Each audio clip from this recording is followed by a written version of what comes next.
Meus amigos, meus irmãos, bom dia, boa tarde, boa noite. Qual é a melhor proposta para as nossas vidas? A proposta de Deus ou a proposta dos sábios? É a proposta dos homens ou é a proposta daquele que é Senhor e soberano, nosso Criador e que tem sobre nós total e absoluto poder? Aquele que é, no caso temporal, como homem, ou aquele que é, no caso eterno, como Deus? Quem é que tem a melhor proposta? Com quem está a verdade? Há homens que têm a ousadia de dizer que o homem pode fazer tudo sozinho. O homem pode fazer igual a Deus ou pode fazer melhor. Não.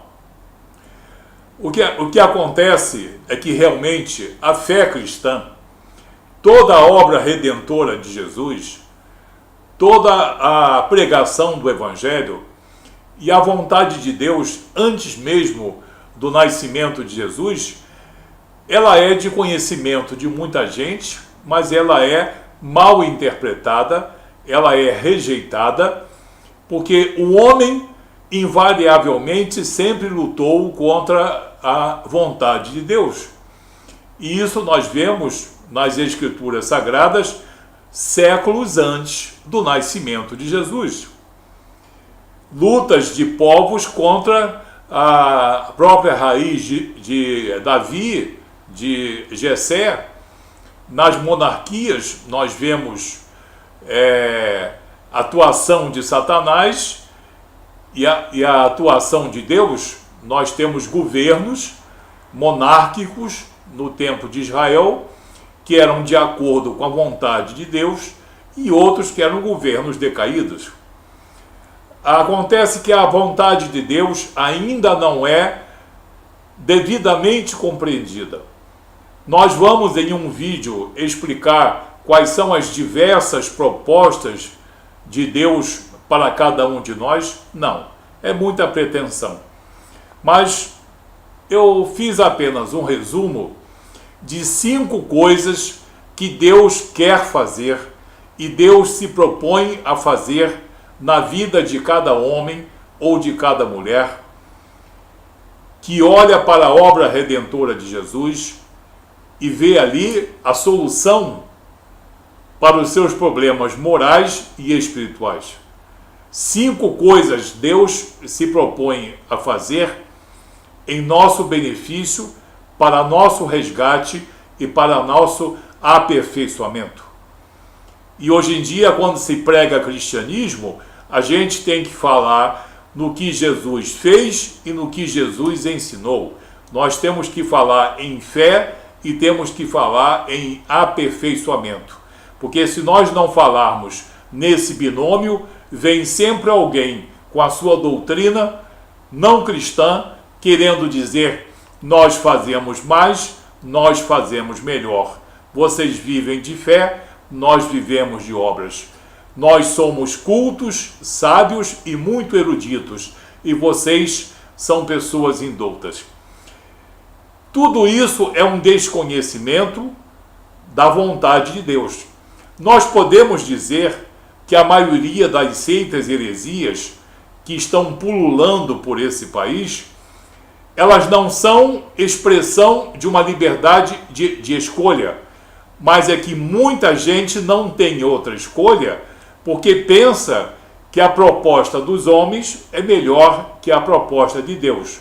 Mas por que também isso acontece? Porque a proposta de Deus não é devidamente pregada, não é devidamente disseminada, e muitas pessoas estão pregando certos fragmentos do Evangelho, no caso, não levando um pleno Evangelho que é transformador, resgatador, aperfeiçoador e contextual.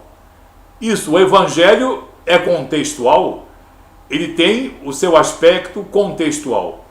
É isso que nós, em poucos exemplos, sem nenhuma pretensão, queremos dizer.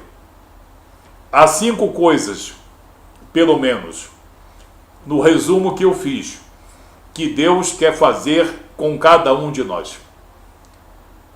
Transformar o nosso espírito, a nossa alma, preservar o nosso corpo, a instituição chamada família e a sociedade.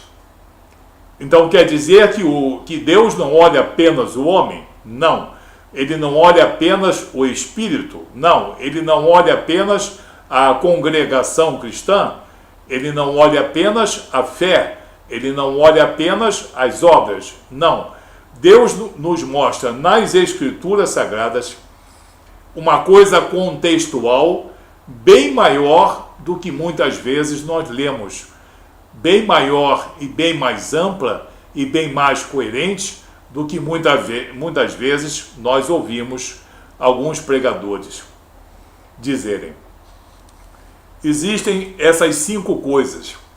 A primeira coisa, o primeiro ponto, o primeiro objetivo de Deus é quanto ao espírito e à alma. Não podemos dissociar. Espírito, podemos dizer que é a parte do homem, é a parte do ser humano completamente imaterial. Principalmente quando esse espírito, por exemplo, está fora do nosso corpo. E temos o conceito de alma. O conceito de alma seria o espírito, digamos, encarnado com as nossas experiências morais, espirituais, as nossas experiências de vida. Então, o primeiro alvo é o espírito do homem e a alma do homem. O espírito do homem, pneuma, ou ruá. A primeira coisa é transformar, aprimorar e aperfeiçoar o espírito do homem. Podemos dizer também a sua alma, para não fazermos uma dicotomia muito acentuada entre espírito e alma. Alma, nefesh, ou psique. A alma seria, me permitam essa definição, a alma seria o nosso espírito provido com toda a sua bagagem de experiência de vida. Eu, por exemplo, me lembro de fatos desde quando eu tinha 2, 3 anos de idade. E com essa idade, imagina quantos milhares e milhares de vivências e de informações eu tive. Quantos milhares de boas e mais experiências, de conhecimento, de experiência, de renovação, de frustrações, de decepções e de muitas alegrias. Tudo isso está na nossa alma, que é o nosso espírito quando aprende essas coisas. Então, o primeiro objetivo de Deus é aperfeiçoar, modificar, transformar, regenerar, reconciliar com Ele o nosso espírito e a nossa alma. Sim, regenerar, aperfeiçoar e reconciliar com Ele. Então, esse primeiro objetivo de Deus, o espírito e a alma do homem. Um bom exemplo está no que Deus falou pela boca do profeta Ezequiel, no capítulo 36, dos versículos 25, 26 e 27. Então aspergirei água pura sobre vós e sereis purificados. De todas as vossas imundícies e de todos os vossos ídolos eu vos purificarei. Deus está falando aqui de uma purificação espiritual. Ele não está falando de um batismo nas águas. Ele está falando de um verdadeiro batismo espiritual, que tira do homem ou da mulher, tira do seu espírito pelo poder do lavar regenerador do Espírito de Deus, todas as nossas imundícies e todas as nossas idolatrias. E ele continua: e dar-vos-ei um coração novo. Um coração novo significa novos sentimentos, novas emoções. Isso, as emoções e os sentimentos, sim. Não apenas o espírito, mas os sentimentos de um homem ou de uma mulher completamente transformados. Um coração novo, com novas emoções, com as suas emoções voltadas para as coisas edificantes. E porei dentro de vós um espírito novo. A proposta de Deus não é envolver o nosso espírito, não é maquiar o nosso espírito, mas transformar o nosso espírito e colocar dentro de nós um espírito novo. O que é um espírito novo?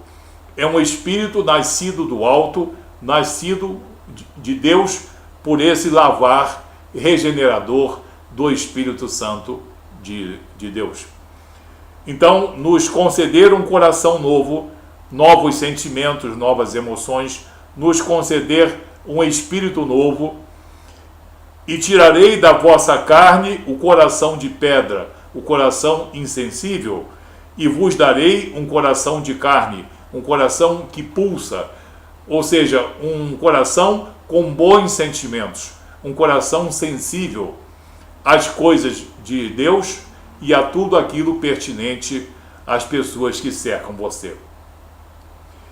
E termina o texto: e porei dentro de vós o meu espírito. Olha bem qual é a proposta de Deus para todo homem e toda mulher cristã. E porei dentro de vós o meu espírito, com E maiúsculo, que é o recebimento do Espírito Santo quando nós somos convertidos, quando nós passamos por essa regeneração espiritual, por esse novo nascimento, pela nova condição, pela nova identidade cristã que nós adquirimos quando nós olhamos e aceitamos a obra redentora de Jesus.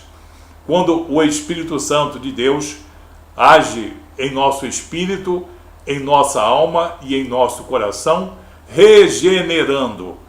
E, além disso, ele nos dá o seu espírito, um espírito capacitador, um espírito exortador, que vai nos ensinar, nos conceder autoridade, poder e discernimento para nós caminharmos numa vida cristã. E porei dentro de vós o meu espírito, e farei com que andeis nos meus estatutos, e guardeis os meus juízos, e os observeis. Amém? Então essa observação é muito importante. Deus falando pela boca do profeta Ezequiel, no capítulo 36. Coração novo, com novas emoções, um novo espírito regenerado, com seus pecados perdoados e reconciliados com Deus. E essa alma, ou esse espírito, esse coração e esse espírito, conduzidos pelo meu espírito, que, no caso, estará em vocês, estará com vocês. Não existe proposta melhor do que a proposta de Deus. Um espírito novo e uma alma nova. Um novo espírito, perdoado de seus pecados, reconciliado com Deus. E também acompanhado do espírito capacitador, que é o Espírito de Deus. O terceiro exemplo, nós citamos espírito e citamos alma. Agora, o corpo. O corpo também é objetivo de Deus.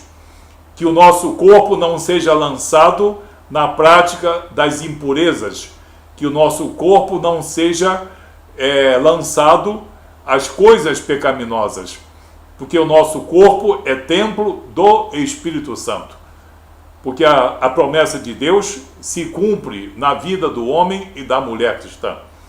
Então, Deus também, no caso, quer que o nosso corpo seja preservado, que tenha saúde, que seja tratado devidamente, que o nosso corpo seja utilizado em santidade, porque o nosso corpo vai representar muito da vontade de Deus em nossas vidas, e com o nosso corpo, na plenitude desse corpo, desse soma, nós vamos testemunhar muito do que Deus faz em nossa vida, do que Deus fez e do que Deus fará em nossa vida. Temos duas passagens aqui que falam do terceiro componente, o corpo.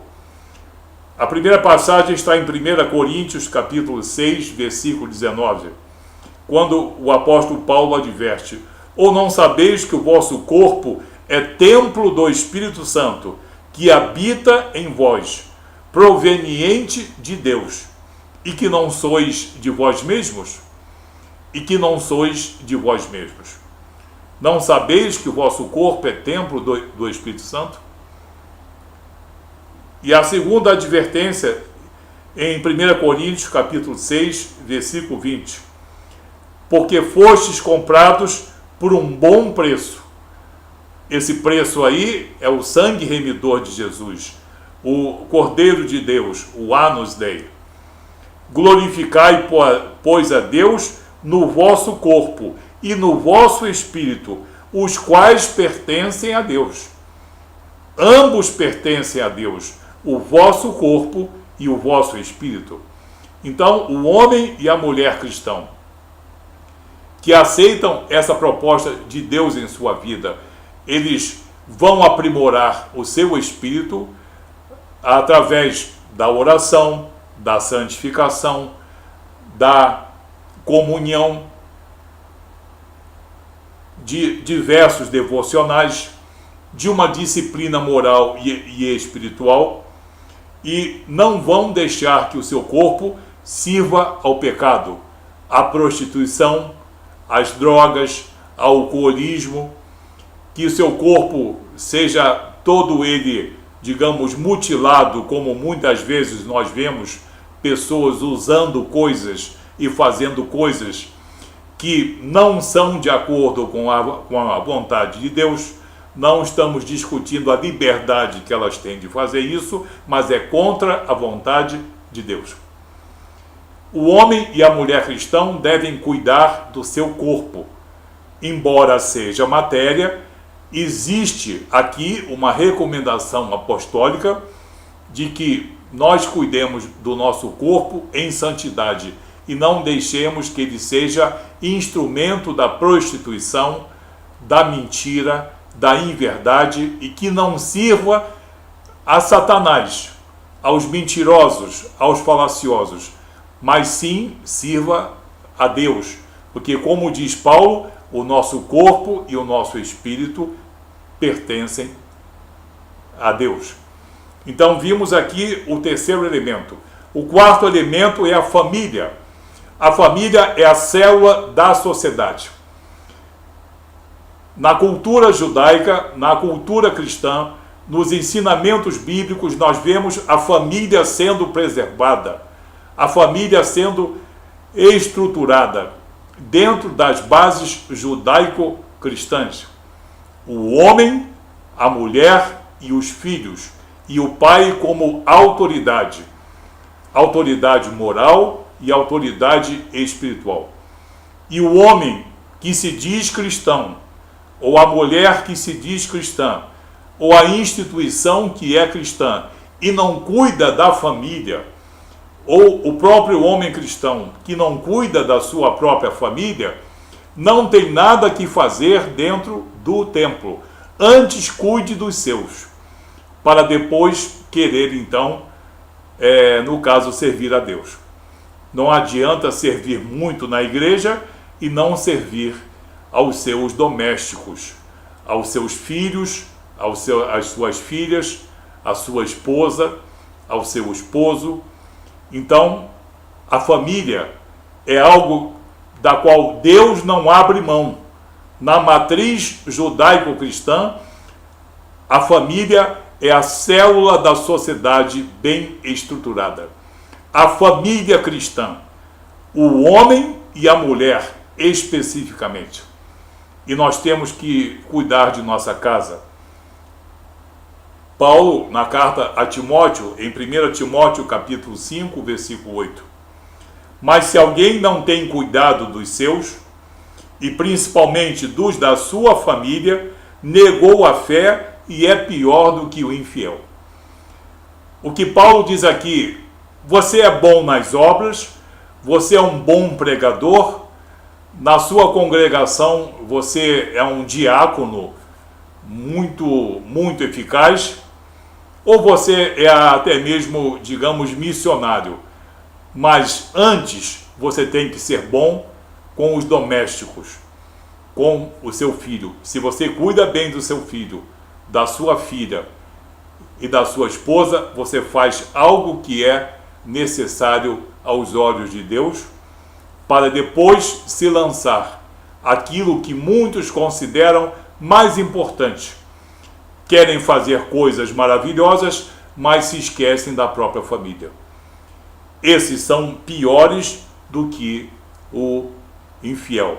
Então, a família é o quarto exemplo, é o quarto elemento que Deus quer cuidar, regenerar, quer preservar dentro do conceito judaico-cristão, dentro da estrutura bem clara judaico-cristã. E por último lugar, a sociedade. Toda essa transformação do nosso espírito, da nossa alma, a preservação do nosso corpo, a preservação de nossa família, tem que repercutir na sociedade. Porque todos nós homens, e independente de nossa fé, nós somos seres sociais, nós somos seres comunitários, com uma interdependência, com uma responsabilidade social, comunitária. E o homem cristão tem que ter essa noção bastante acentuada. Ele não é apenas um homem frequentador de igreja, ele não é apenas um homem que ora muito na sua casa, ele é também um excelente funcionário, ele é também um excelente cidadão, ele é também um homem que testemunha do poder capacitador da palavra e do Espírito de Deus. Nunca esquecer que a palavra e o Espírito trabalham sempre juntos, nunca trabalham separados. Então, o homem cristão, a família cristã, tem que dar um excelente exemplo social. Na carta aos Filipenses, capítulo 2, versículo 15, Paulo fala bem sobre isso. Fazei todas as coisas sem murmurações e sem contendas, para que sejais irrepreensíveis e sinceros, filhos de Deus inculpáveis, no meio de uma geração corrompida, como a que nós vivemos, corrompida e perversa, entre a qual resplandeceis como astros no mundo, perante a qual resplandeceis como astros no mundo. O homem cristão, a mulher cristã, o profissional cristão, o funcionário cristão, o pregador cristão, o evangelista cristão, o cidadão cristão, ele é obrigado por Deus a dar um bom testemunho da fé cristã que o move. Em todos os lugares e em todos os momentos, ele precisa testemunhar no meio de uma geração corrompida e perversa. Sim, está sim a nossa sociedade corrompida e perversa por violências e heresias. E nós cristãos precisamos brilhar como astros nesse mundo. Isso é uma recomendação apostólica. Essa é uma recomendação de Deus para nós. Então nós vimos assim esses 5 elementos: o espírito, a alma, o corpo, a família e a sociedade. A proposta de Deus, ela é holística, ela é contextual, ela não visa apenas um certo aspecto de nossa vida, mas a plenitude de nossa vida, para que através da palavra de Deus e através do poder do Espírito Santo e da obra redentora de Jesus em nossas vidas, nós possamos sofrer transformação, regeneração e aperfeiçoamento em todos esses setores e testemunharmos ao mundo do poder transformador do Evangelho. Que Deus abençoe você em nome de Jesus. Nos preocupemos cada vez mais no meio dessa geração perversa de nós testemunharmos do poder transformador de Deus em nossas vidas. Que Deus nos abençoe em nome de Jesus. Amém.